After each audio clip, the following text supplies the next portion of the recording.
Bahagi rin ni Mayor Duterte ang mga plano niya para matigil ang katiwalian sa ilang sangay ng gobyerno.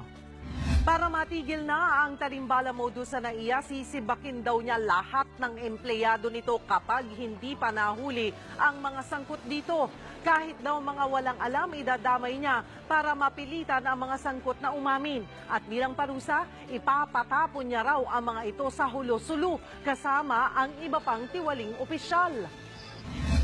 Handa rin umano si Digong na maging commissioner ng Bureau of Customs para matuldukan na rin ang korupsyon dito. Nauna na niyang sinabi noon na isa ang customs sa pinakakurap na ahensya sa gobyerno.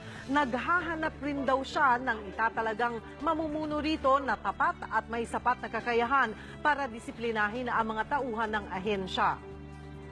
There will be no more corruption. Lahat, importer, you are protected from corruption. Kung kailangan ako magpupo doon sa customs, ako. Tarimbala modus sa NAIA, sisibakin daw niya lahat ng empleyado nito kapag hindi pa nahuli ang mga sangkot dito.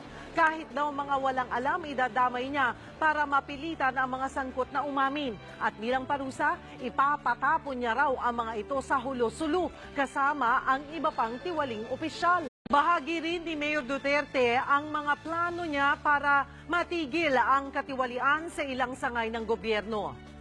Para matigil na ang handa rin umano si Digong na maging commissioner ng Bureau of Customs para matuldukan na rin ang korupsyon dito. Nauna na niyang sinabi noon na isa ang customs sa pinakakurap na ahensya sa gobyerno. Naghahanap rin daw siya ng itatalagang mamumuno rito na tapat at may sapat